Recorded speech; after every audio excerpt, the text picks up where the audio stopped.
On what was supposed to be a night of fun and costumes, Alberto joined his friends to celebrate Halloween in a small forgotten town. But what began as harmless adventure turned into a descent into something terrifying, something he can never explain without chills running down his spine. This is the story he never wanted to remember, but can never forget. I should have listened to my gut that night. It was late October, and Halloween fever was in the air. Pumpkins lined up along doorsteps, fake cobwebs tangled over porches, and eerie playlists echoed from every corner of the city. My name is Alberto, and this is not just another Halloween story. This is something that truly happened, an experience that changed the way I look at the world. That year, instead of partying in the usual downtown spots, my friend Marcus came up with an idea. Let's go somewhere different, somewhere quiet, maybe even haunted. He sounded excited. I laughed it off, thinking it was just part of the Halloween thrill, but he was serious. He'd found a small, nearly abandoned town 2 hours outside the city called Raven Hollow. A quick search showed it was once a mining town that had long since been forgotten, left to rot in silence. There were only a few houses left standing and most were boarded up, but Marcos heard there was one spot that still hosted Halloween nights. The Old Town Lodge. Locals say they host a costume gathering there every October 31st. We were 5 in total, me, Marcus, his girlfriend Lila, our friend Nate and Emily, who had just moved into town and was eager to fit in. We packed into Marcus's van that afternoon with costumes, snacks, and the kind of excitement that only comes with doing something new. The road to Raven Hollow was long and winding, flanked by tall trees that stood like silent guards. As we left the highway behind and ventured deeper into the woods, cell phone signals faded, and a strange fog began to form, so thick at times Marcus had to slow the van to a crawl. Still, we pressed on. I remember catching glimpses of decaying billboards and rusted road signs. At one point, we passed an old cemetery right off the side of the road. The gravestones leaned at odd angles, and vines crept over the names that had long faded. A crow perched on one of the crosses stared at us as we drove by. Creepy, Nate muttered, adjusting his zombie mask. Perfect, Marcus grinned, clearly in his element. We arrived just as the sun began to dip below the treetops. The lodge stood tall, barely holding together. Time had clearly not been kind to it, shutters hung loose and the porch creaked under our feet. But surprisingly, the front door was open and the soft glow of lanterns spilled out onto the steps. Inside, the place was decorated. Not in the cheap party store way, but with effort. Hand-carved pumpkins, antique candle holders, and even a dusty grand piano in the corner playing soft notes on its own. There were others there too, about a dozen people all in costume, but something about them felt off. Their faces were hidden too well, movements too stiff, their eyes barely meeting ours. We shrugged it off, blaming the atmosphere. After all, wasn't this what we came for? The 5 of us found a corner and toasted with the apple cider Lila had brought. The music played and people danced, though without much energy. Emily tried chatting with a masked man in a long coat, but he simply nodded and walked away in silence. Still, we tried to enjoy ourselves. Hours passed. The room grew colder, though no windows were open. Nate swore he saw someone standing outside the lodge just beyond the tree line, watching. But when we checked, there was no one there. Later that night, as we prepared to leave, we realized something strange. None of us could find our phones. Bags had been opened, car keys gone. The lanterns began to flicker and the once soft music had stopped. That's when we noticed something else. The people, the ones we had danced and laughed with just hours before, were no longer moving. They stood still, in a circle around the room, all facing inward. Silent. Still. "Is this part of the show?" Lila whispered, her voice shaking. We called out. No answer. Marcus walked toward one of them and gently tapped their shoulder. The figure slowly turned, and what we saw underneath the mask made our stomachs turn cold. Its face was not human. For a few seconds, none of us moved. The figure that Marcus tapped on had turned slowly, mechanically almost. The mask slid slightly off its face as it rotated, revealing something pale and shriveled underneath. Not makeup, not a prank. It looked leathery, grey, like skin stretched too tightly over bones that didn't seem to be shaped quite right. Its eyes, sunken, lidless, locked with Marcus's, and Marcus froze in place.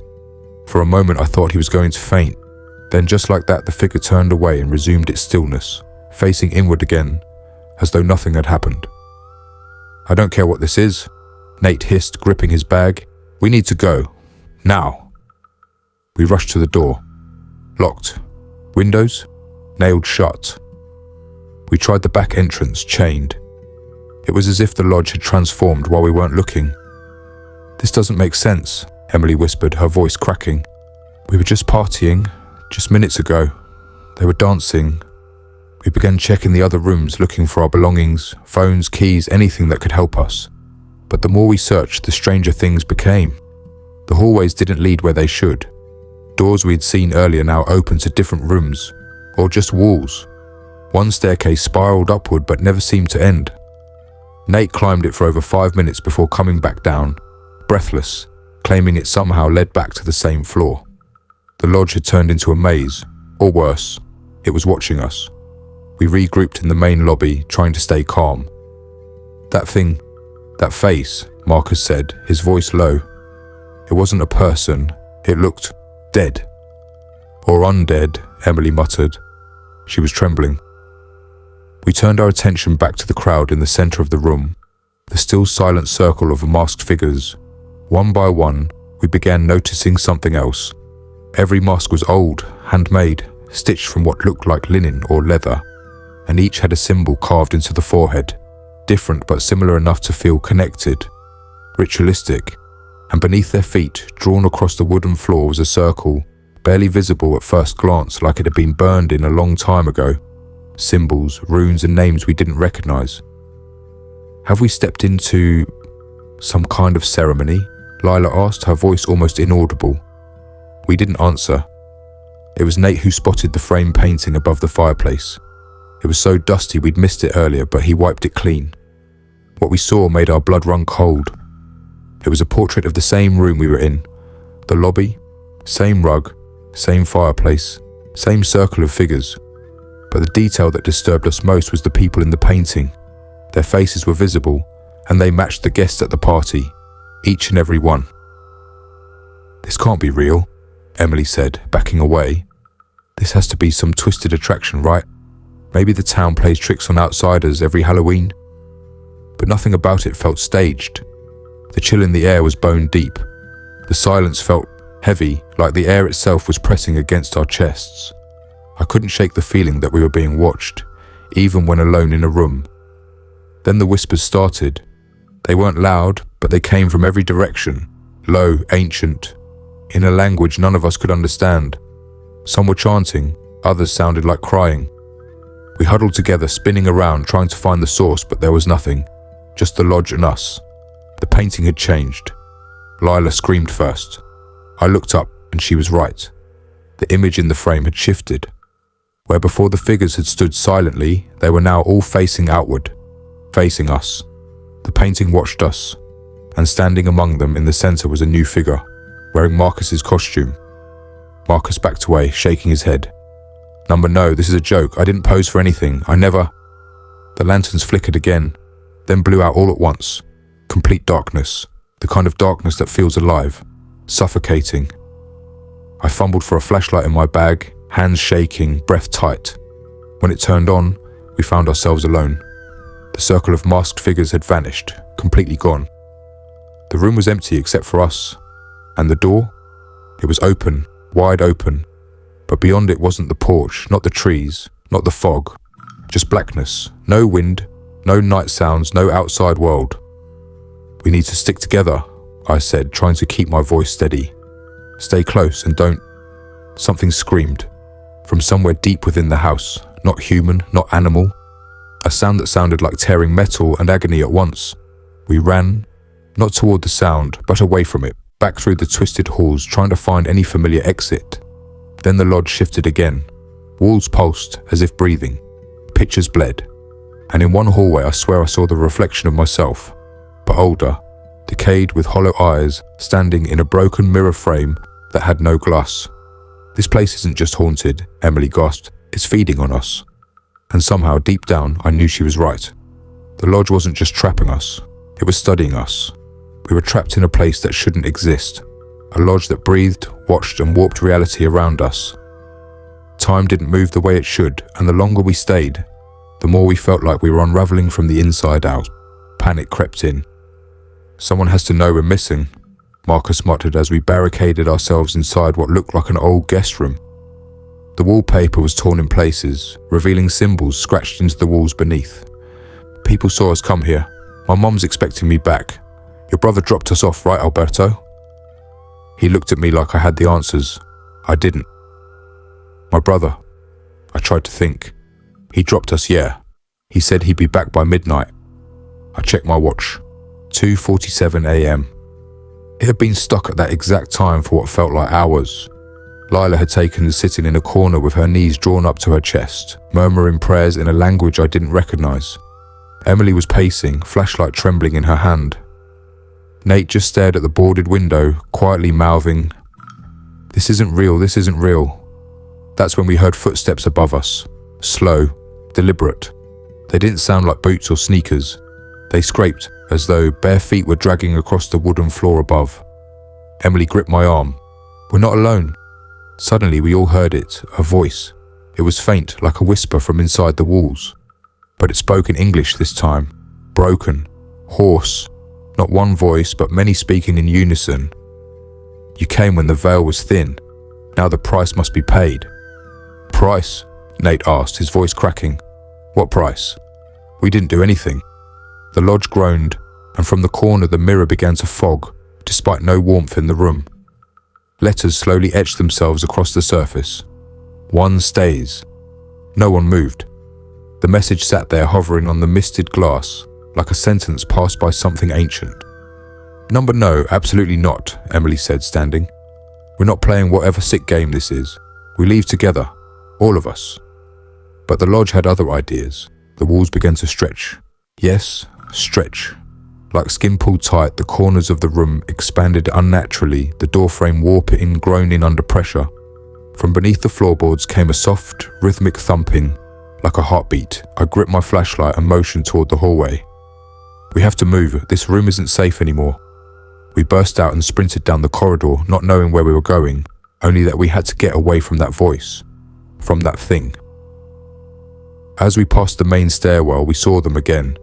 The masked figures, standing silently in the lower hall, now holding hands in a circle like they were waiting, or preparing.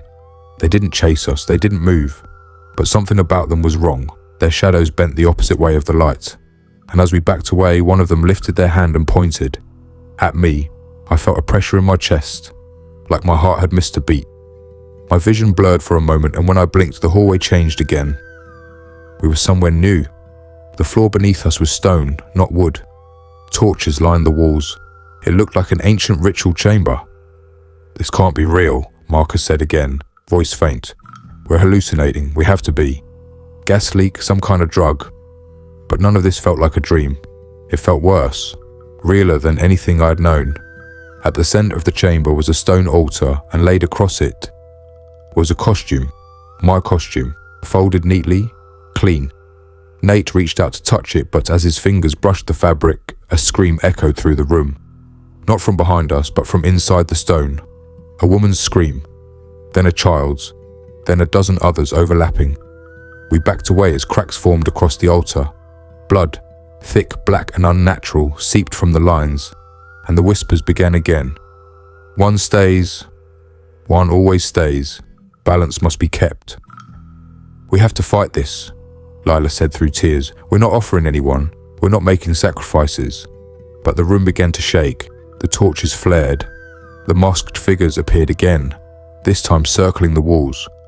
They didn't move like humans. Their joints bent backward, their heads tilted too far. Their masks had begun to peel. Underneath, they weren't corpses, they were us, or versions of us, rotting, twisted, but clearly our faces, my eyes, Marcus's jacket, Emily's pendant, as though they were what we would become if we stayed. That was when the truth hit me. This place wasn't haunted.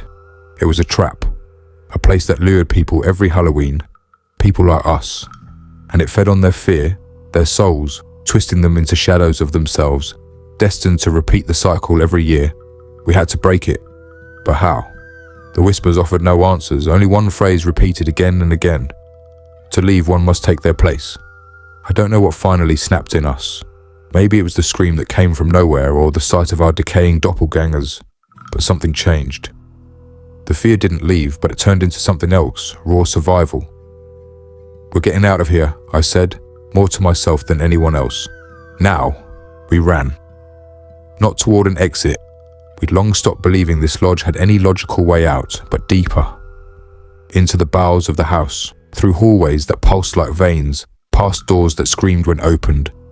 The masked figures followed, their heads jerking unnaturally, arms reaching through the walls, through mirrors. Lila tripped. Marcus caught her. Behind us, a door slammed shut on its own. Then another, then another. The house was herding us. The hallway ahead opened into a massive room we hadn't seen before. Grand, ancient, with stained glass windows blackened by time. Dozens of candles hovered mid-air, burning with blue flames. In the center, a circle drawn in ash. Symbols surrounded it. Old, jagged, and carved into the wooden floor. It was a ritual chamber. And in the center, slumped and tied to a post, was someone still alive. A boy, no older than 10. Pale, eyes wide in terror, mouth gagged. He looked up at us, pleading. Emily screamed. Oh my God, he's real, he's still alive. We rushed toward him, but the moment Nate crossed the ash circle, he was thrown back violently, like something had grabbed him mid-air. Don't break the seal, Lila shouted. It's a containment spell, the boy's part of the ritual. And suddenly it all made sense. Every year the lodge needed a soul, a sacrifice, one who would stay, one who would replace whoever was freed last. The boy was meant to be that offering, but something had gone wrong. We were never supposed to find him, never supposed to witness this. From the shadows, the masked beings gathered again. They began to chant, low, rhythmic, unholy. The walls turned to rot. The floor pulsed like it was alive. Then from behind the altar she rose, tall, cloaked in tattered fabric. Her face was half bone, half skin, and her eyes, black as void, locked onto me. I couldn't move. The veil's open, she said in a voice that cracked like dry leaves, and balance must be restored. Suddenly she rushed forward, a blur. A scream burst from Lila as the figure passed through her like smoke. She collapsed, gasping, as though her soul had been touched. I can't breathe, she whispered. Emily helped her up, but her hand passed right through Lila's arm. No, Marcus muttered. No, she's fading. Lila looked down at herself and saw her skin slowly becoming translucent. She was being taken. The entity was choosing, and it was Lila. No, I shouted. Take me instead. The spirit paused. Silence. All the masked figures turned toward me. You offer freely? She asked. I nodded, though my heart pounded like thunder. She stepped closer. If you take his place, the boy is freed. You will remain. You will serve. I will. I turned to Emily.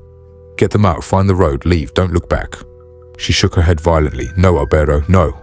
We stay together. There's no together in this, I said, forcing a smile. There never was. The spirit reached out and I felt cold flood into me. My breath caught, my knees buckled. But just before everything faded, I saw Marcus rush toward the boy, breaking the seal. A blast of light erupted. Screams, dozens, filled the chamber. Then, nothing. Just silence. The masked figures disappeared. The spirit wailed, twisting in agony before vanishing into ash. And the lodge began to crumble. Stone turned to dust. Walls collapsed, the ceiling split open, revealing stars, real stars, for the first time that night. Emily pulled me up.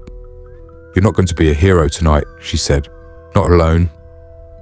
We carried Lila and the boy and ran through the collapsing hallway.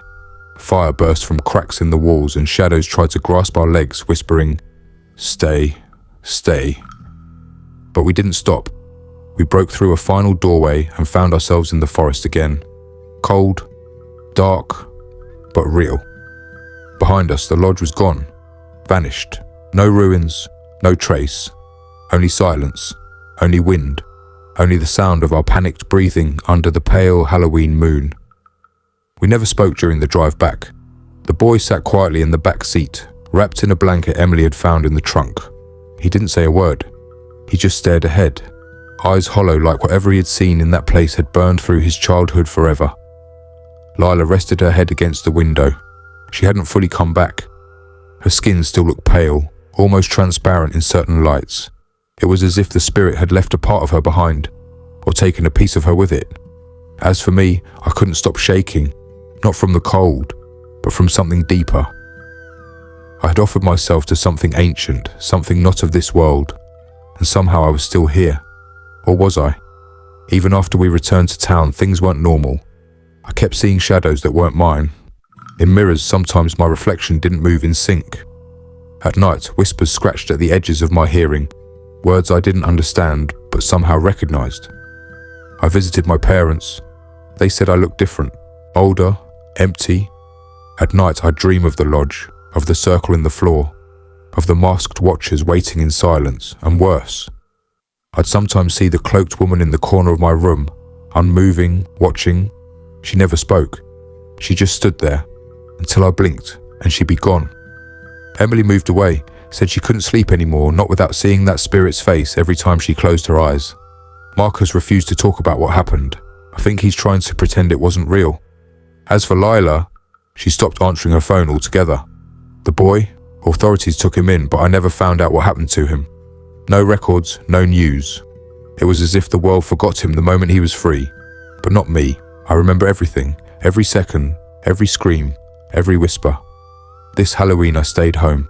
I locked the doors, I turned off all the lights, but at midnight, the air turned cold, and the wind whispered again. You offered freely?